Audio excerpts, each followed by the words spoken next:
मैं प्लेन तो नहीं उड़ाता हूं, लेकिन मैं लोगों को उड़ाता हूं।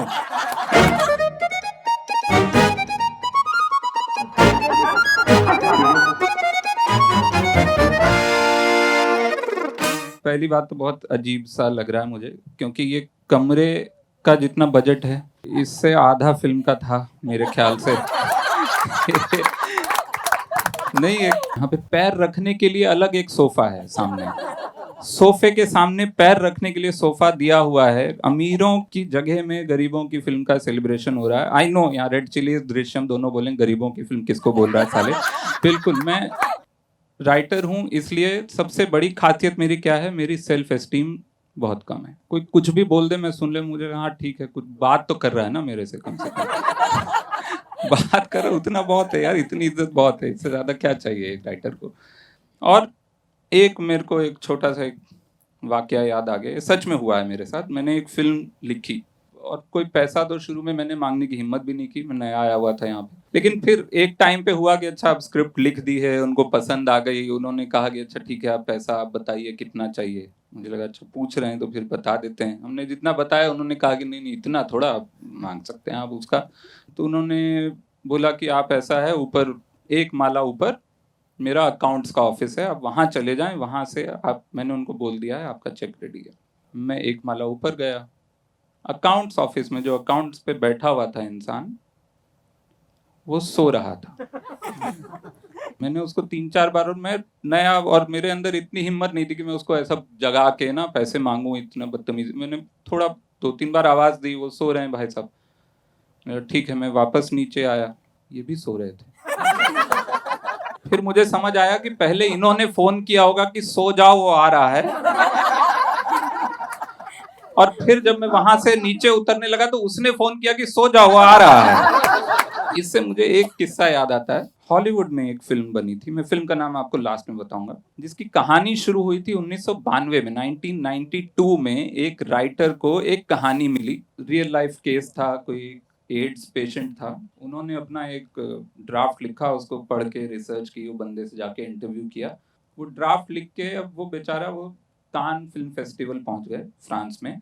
वहां जाके उनको समझ आया कि यहाँ तो फेस्टिवल का पास बहुत महंगा है, कोई मिलता नहीं है, मीटिंग बहुत ही ऐसे ना। तो उसने क्या किया, एक छोटा सा होटल में उसने एक कमरा लिया। उसको पता चला इस होटल में जो प्रोड्यूसर आए हुए हैं, प्रोड्यूसर के जो असिस्टेंट हैं, उनके जो असिस्टेंट हैं वो इस सस्ते होटल में रुके हैं। उसने स्क्रिप्ट की कॉपीज बना के होटल के कमरों के नीचे से सबके कमरों में खिसकाई, और उस पे एक फोन नंबर लिखा जो कि पीसीओ का था। वो कॉपी खिसकाने के बाद वो राइटर वहां पे हफ्ते भर बैठा रहा, और बाई चांस ये हुआ कि एक प्रोड्यूसर जिसने वो स्क्रिप्ट पढ़ी, उसको अच्छी लगी, फोन किया, वो पीसीओ पे बैठा हुआ बंदा, वहां से उसने फोन उठाया, उसको बोला कि आप आइए, आपकी स्क्रिप्ट पे बात करनी है।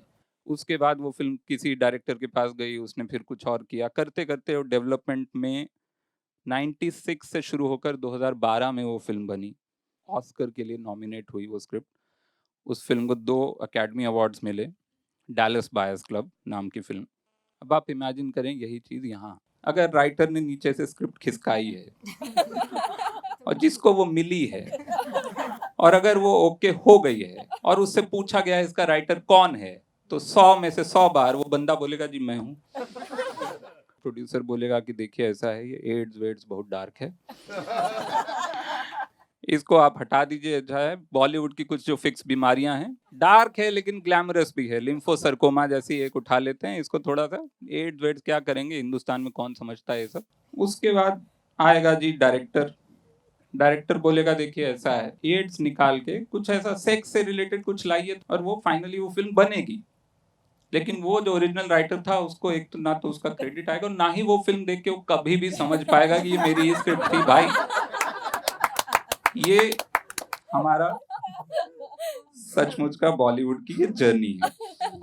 हर दौर में एक अलग तरह के कैरेक्टर आर्टिस्ट रहे हैं। 50-60s में सब तरह के होते थे, गांव के किरदार ज्यादा होते थे, लेकिन उसमें भी एक तो हो गए भैया ऐसे जो गरीबों का खून चूस रहे हैं, वो नहीं। एक जो हेल्पलेस जमींदार होते थे ना, वो नाजिर हुसैन साहब होते थे, रंडुआ होते थे हर फिल्म में। उनकी पत्नी स्वर्गवासी होती थी। तो एक बार हम उनकी फोटो देख लेंगे नाजिर हुसैन साहब की। ये नाजिर हुसैन साहब देखिए कितना, मतलब आंखों में इनके इतना प्यार है, लेकिन ये फिर भी बनते थे जमींदार ही। ठीक इसका ऑपोजिट हम लोग जाते हैं 70s में। ये हेल्पलेस जमींदार से हम बन गए हेल्पलेस माँ, जो कि निरूपा रॉय। इनकी पत्नी नहीं है, उनका पति नहीं है थ्रू आउट। फोटो भी देखिए निरूपा रॉय जी की, वैसे तो सब लोग जानते होंगे यहाँ पे। हाँ आप देखिए उनको, मतलब गजब है। अब इससे लेकिन एक लेवल ऊपर गए देव साहब। उन्होंने सोचा ये फॉर्मूला अच्छा है कि बीवी ना हो और उसकी फोटो दिखाएं, और तो उन्होंने सिंडी क्रॉफर्ड की फोटो इस्तेमाल की है। और सिर्फ वहां नहीं रुके, आप हार देखिए, फूलों के हार की जगह रिबन है। उनको जो भी प्रोडक्शन डिजाइन कर रहा होगा उसको लगा होगा सिंडी क्रॉफर्ड पे मैं गेंदे का फूल नहीं चढ़ाऊंगा, मैं सिंडी क्रॉफर्ड के साथ हो गया बहुत अन्याय हो, ये सब हम नहीं करेंगे, हम गेंदे का फूल ला के उनको लगा दें, हम ऐसा हम रिबन लगा देते हैं है। तो देव साहब ने पूछा गेंदे का फूल कौन लगाता है जी, उन्होंने बोला बस सिंडी क्रॉफर्ड कौन लगाता है बीवी। अब 80s में खास करके जो है गोल्डन पीरियड, उसमें अमरीश पुरी का एक आप कैरेक्टर देखिए, एक जो कॉस्ट्यूम देखिए आप, पायलट बाबा। अब ये इनकी बैक स्टोरी इन्होंने बताई हुई है कि मैं जब बच्चा था, मेरा बाप जो है हवाई जहाज के नट बोल्ट टाइट करता था, और हम रहते थे बस्ती में, जो कि एयरपोर्ट के बगल में एक स्लम था, उस बस्ती में रहते थे। और मेरा बाप शाम को रात को पौवा पी के छत पे बैठता था और ऊपर से हवाई जहाज जाते थे, और वो बोलता था कि मैं अपने बेटे को पायलट बनाऊंगा। वो नहीं बना पाया, लेकिन अपने बाप की याद में मैंने अपना नाम पायलट बाबा रख लिया। मैं प्लेन तो नहीं उड़ाता हूं, लेकिन मैं लोगों को उड़ाता हूं। तो ये अमरीश पुरी हुए। ऐसे ही एक सदाशिव अमरापुरकर का एक कॉस्ट्यूम है फरिश्ते में। तो कॉस्ट्यूम पे कितना काम होता था, कॉस्ट्यूम डिजाइनर एक तरह से फिल्म लिख रहा है उस समय। ये है सदाशिव अमरापुरकर का फरिश्ते का कॉस्ट्यूम। अब देखिए ये बपिदा आपसे लिया है। ये खास बात ये है कि इस तरह की 3 फिल्में, और तीनों में ही सदाशिव अमरापुरकर 3 अलग रियासतों के डिक्टेटर बने हैं। तीनों में डिक्टेटर हैं, तीनों में 3 अलग कॉस्ट्यूम, एक में गोल्डन है, एक में ब्लैक है, एक में कुछ, एक में वो देखा मैंने कि वो बने तो वो हैं क्या कहते हैं डिक्टेटर टाइप, लेकिन उसमें पुलिस का कॉस्ट्यूम है। तो मुझे लगा बहुत कंटेम्प्रेरी आइडिया ये तो, पर ठीक है कर दिया उन्होंने उस जमाने में। उसके बाद लेकिन फिर हम आ गए 2000 में, और 2000 में वो दौर शुरू हुआ जहाँ पे ये छोटे शहरों के रियल कैरेक्टर्स आने शुरू हुए। आंखों देखी जैसी फिल्म या कामयाब जैसी फिल्म पॉसिबल भी है, और सिर्फ पॉसिबल नहीं है, उसको प्यार मिलता है। लोग किस हद तक जा सकते हैं हमारे राइटर, डायरेक्टर और character artist just to create these characters. मतलब एक तरफ लोग हीर रांझा की तारीफ करते हैं कि पूरी फिल्म है ना कविता में लिखी हुई है, राइम में। गुंडा नहीं देखी इन लोगों ने। गुंडा में विलेन आके गाली दे रहा है पोइट्री में, है ना, कि वो मेरा नाम है बुल्ला, मैं रखता हूँ खुल्ला, या इस तरह की। वो फिल्म देख के मुझे लगा कि किसी कवि ने अपनी भड़ास निकाली है कि तुम मेरी सीरियस कविताओं को नहीं सुनते हो, तो साले ये लो, अब यही सुनो, अब हम यही सुनाएंगे तुमको, और सुनो। और वो बन गई कल्ट। गुलशन ग्रोवर का एक क्लिप है। क्लिप आने से पहले मैं थोड़ी सी बैक स्टोरी दे देता हूँ आपको। ये उनको क्योंकि कुछ लाइन चाहिए थी, कुछ एक कैरेक्टर चाहिए था, तो उन्होंने बना लिया कि वो विलेन है लेकिन उनको चाट पसंद है। उसने वो कैरेक्टर अंत तक नहीं छोड़ा है। आप वो देखिए, उसका लास्ट सीन है, लास्ट सीन के लास्ट 30 सेकंड में आपको दिखाऊंगा उसकी जिंदगी के उस कैरेक्टर की। हमें फोड़ दो, मेरी टांग काट दो, मेरी नाक काट दो, मुझे मत मारो, मैं मरना नहीं चाहता। ऊपर ना चाट मिलती है ना गोलगप्पे, मैं ऊपर नहीं जाना चाहता।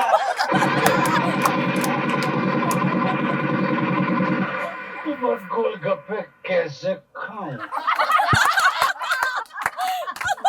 इस लेवल का जो क्रेज है ये सिर्फ बॉलीवुड में पॉसिबल है। और लास्ट, एकदम लास्ट क्लिप जो है हम देखेंगे, विलेन की डेन का पूरा माहौल जो है और विलेन की जो मैडनेस है वो आपको इस सीन में दिखेगी। और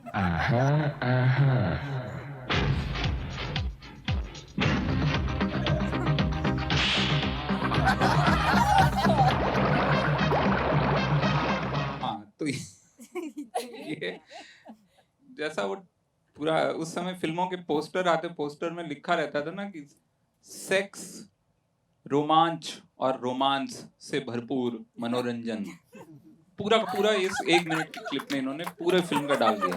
and that's why I think we love Bollywood, we love our cinema, because messy है, बहुत सारी चीजें हैं जो ऐसा लगता है वर्क नहीं करती, बट वो जब आती हैं साथ में और वो वर्क करती हैं तब हम बता नहीं पाते कि क्यों वर्क कर रही हैं। Thank you. So that was my piece and now we will start the conversations with our esteemed guests. Thank you. एक किरदार जो इस समय हमारे बीच हैं, उनका पहली फिल्म का पहला छोटा सा सीन और क्लिप्स हैं उसमें, आप देखें और आसानी से पहचान लें। खाना प्यार जताओ, सफर करो तो धीरे धीरे, असर भी हो तो धीरे धीरे। तो आपका सफर बहुत ही, यहाँ से हम देख ही रहे हैं, यहाँ से शुरू हुआ है, उसके बाद फिर आप आज यहाँ पहुंचे हैं, यहाँ पे मेन लीड में आपकी फिल्में आती ही रहती हैं। एक जिंदा रहने की कोशिश, बाप का नाम बदनाम ना हो, मुंबई आके तुमसे पैसे वापस ना मांगने पड़े पापा जी, क्योंकि जब भी मैं पापा जी से पैसे मांगता था वो कहते थे मैं 4 बच्चों का काट के तुम्हें एक और दूंगा। और हम एक्टर्स के साथ या फिल्म मेकर के साथ, एक्टर्स के साथ ज़्यादा उसका सफ़र स्क्रीन पर दिख दे। अभी जो तूने ये दिखाया मैं इमोशनल हो गया, मैं पता नहीं कितने साल पुरानी फिल्म है, इतना बड़ा रोल था मेरा इस पिक्चर में और मैं ऐसा दिखता था और ये हो गया हूँ। तो यही है सफ़र, खुद ही कह रहा है कहानी, तो क्या। अब मेन लीड जो है ना, इस शब्द से मुझे नफरत है। मेरे पिक्चर में मेरा 15 मिनट का भी रोल है तो मैं मेन लीड हूँ, और जिस समय मैं सेट पे हूँ मैं मेन लीड हूँ। और ये जो आपका पर्सोना जो आज माना जाता है कि थोड़ा कॉमेडी वाला जो कैरेक्टर है, तो शायद गोलमाल सीरीज के वजह से बना है, आप उस पर्सोना में खुश हैं? मुझे कोई पुलिस के रोल में देख ही नहीं सकता था। देखा तो तुम कैसे लग रहे थे हम। आप पहले खुद को तो उतारिए, तब तो कोई दूसरा कलर चढ़ाएंगे। किसी भी लाइफ में खुद का रहना, खुद को बहुत जरूरी है, नहीं तो गिटार बज जाएगा लाइफ। ऐसे दुनिया में कदम रख रहे हैं आप, या तो इस पार या तो उस पार, चाहे वो लड़का हो चाहे लड़कियां। लड़कियों के साथ तो और बुरा हो जाए, ये स्ट्रगल करने गई थी, छी। लोग कहते थे तुम अपनी अच्छाई को निकालो, कमजोरी को पकड़ो, चीक करो तो निकलेगा। नहीं भैया, जो हम हैं हम हैं, जो हम हैं उससे थोड़ा भी टेढ़े होंगे लग जाएंगे। शुक्रिया, थैंक यू, थैंक यू।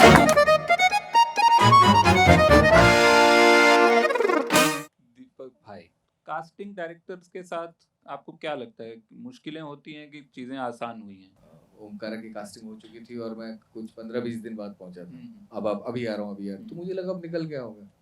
अचानक उस दिन मैंने कॉल किया जिस दिन फाइनल होनी थी, लॉक होना था वो कैरेक्टर, एंड वहाँ मैंने उसे ऐसे कर दिया, भाई हो गई क्या वो कास्टिंग, जो भाग के गया उसने करे, और बस वहीं से बन गया। उसके बाद मुझे कहीं जाने की ज़रूरत नहीं पड़ी किसी भी कास्टिंग डायरेक्टर के पास, और कहीं वो एक फिल्म ही काफ़ी है। तो मेरा कास्टिंग डायरेक्टर हनीद रेहान है ना, बस उसकी वजह से मुझे किसी कास्टिंग डायरेक्टर के पास जाने जैसे आप फिल्म में बने वैसे आपको नहीं मिले हैं वैसे? नहीं, ये तो मेरे दोस्त हैं सारे, 15-20 हैं जो मेरे कास्टिंग डायरेक्टर, जो एक्टर बनने आए थे बहुत सारे, उन्होंने सबने अपनी कास्टिंग एजेंसीज खोलती, उन्होंने बोल ली तेरा भी चल रहा है तो सबका है। अच्छा, हर बिल्डिंग में मेरा एक गैरी रोड पे कास्टिंग डायरेक्टर रहता है। Thank you, thank you, thank you.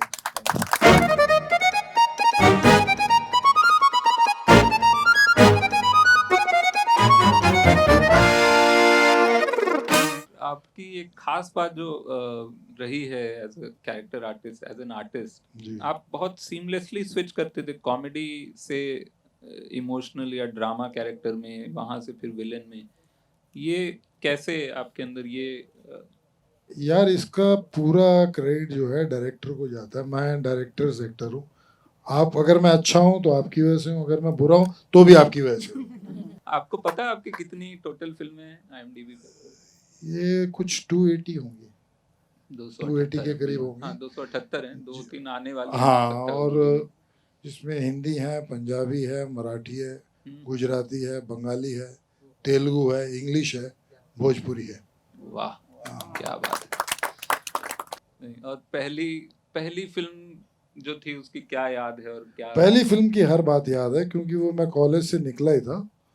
उस फिल्म का नाम था, पंजाबी फिल्म थी, उड़ी का, and I was one of the soldier Indian army का, और उस पे भी ये था कि मैं दुबला पतला बिल्कुल, और हाइट मेरी इतनी थी, समझ लो जब से पैदा हूँ 6 फीट का ही हूँ। हाँ, तो यहाँ हम कुरला शूट कर रहे थे आर्मी एरिया में, तो मेरे साइज की पैंट नहीं मिल रही थी।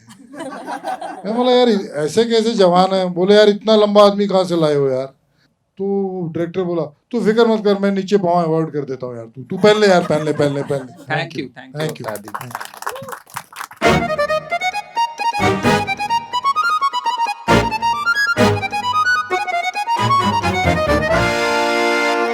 बचपन का सपना था कि एक दिन बपीदा के सामने मैं सोने पे जोक सुनाऊंगा, ऐसा कि आपका फेवरेट सॉन्ग जो आपने नहीं बनाया है, सोना कितना सोना है सोने जैसा मेरा मन। Thank you. हाँ, I am so embarrassed doing this joke in front of you, so sorry, but हम आपसे थोड़ा सा बात करेंगे। एक तो इतना लंबा सफ़र रहा है, this is your 50th year in the industry. आपके हिसाब से म्यूज़िक किस तरह से बदला है, कितना बदला है, क्या क्या दौर आपने देखे हैं? टाइम हैज़ बीन चेंज, और चेंज होते रहता है। जो एक गोल्डन एरा था वो नहीं है अभी। आज का गाना है वनडे टेस्ट क्रिकेट मैच, पहले का गाना था टेस्ट मैच, तो वो चलते रहता है। बिल्कुल। अभी भी आप पग घुंघरू बांध मेरा नाची थी सुनते नहीं, वो 12 मिनट का गाना था। 12 मिनट्स कोई सोच नहीं सकता है। How did you discover disco? हाँ, ये एक बहुत मज़ेदार कहानी है। First time I was thrilled, Saturday night fever,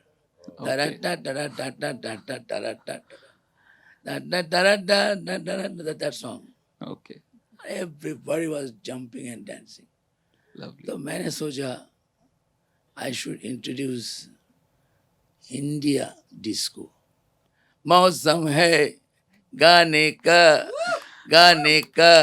बजाने का, ये शुरू हो गया। Lovely. इससे शुरू हो गया एकदम। वाह वाह। एंड अभी लेटेस्ट भी मैंने ऑफिस से दिया, यार बिना चैन कहानी, सोना नहीं, इसमें भी सोने का बात है।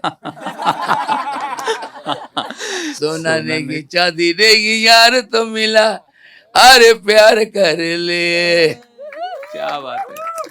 लवली। एंड वन लास्ट, एक साल में 49 एल्बम्स, कैसे आप मैनेज करते थे? नहीं, 33 फिल्म्स रिलीज हुआ। अच्छा। 33 films and rest of the album. अच्छा, IMDb पे 49, 33 इज ऑल्सो लॉट।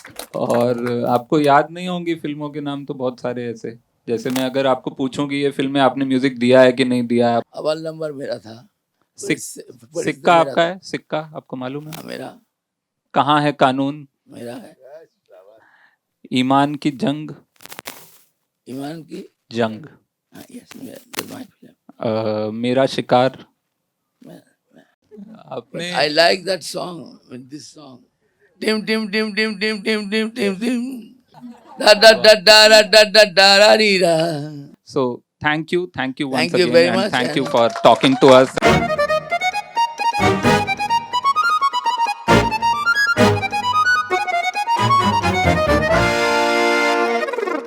एक तो दो सवाल हैं, बस मैं दोनों एक बार में बता देता हूँ। पहला ये कि आइडिया कहाँ से आया और कैसे डेवलप हुआ, और दूसरा आपका फेवरेट कैरेक्टर आर्टिस्ट, या जो मैंने पूरी एक स्लाइड शो बताया उसमें कौन सा एक एरा है, कौन सा एक आर्टिस्ट, कौन सा कैरेक्टर है जो बहुत ज्यादा पसंद है? अच्छा, जिसकी वजह से फिल्म बनी है वो आज हम सबके बीच में भी है। यहाँ पे रमेश गोयल साहब वहाँ खड़े हैं कोने में। तो मैंने सोचा कि अरे मेरे बचपन की फिल्मों के जो किरदार है वो एक्चुअली बॉम्बे में, मतलब it's like a fantasy tale जैसा हो गया था, मतलब। तो फिर उनसे बात की, फिर विजू खोटे जी से मिले, और विजू खोटे जी से तो बहुत ज़्यादा उन्होंने मतलब किस्से सुनाए, और actually the film is dedicated to him in a way. And so या वहाँ से फिर शुरू हुई फिल्म की journey. And of course nobody else but Sanjay sir and Deepak I really wanted for the film because I mean I've been a big fan of them. और मेरे favourite artist अगर मैं कहूँ तो डेविड अब्राहम, क्योंकि ऋषिदा और बासु चैटर्जी की फिल्मों अगर आपने देखी हो तो उनमें हमेशा डेविड अब्राहम जी का एक बहुत इम्पोर्टेंट रोल हुआ करता था। क्या बात है, क्या बात है। Thank you. Thank you so much everybody. By the way, we have a lot of crew members from Kamyab. Yes, the team is please. here, and thank you so much everybody for coming. Thank you so much. And Kamyab releases on 6th March. Thank you everyone.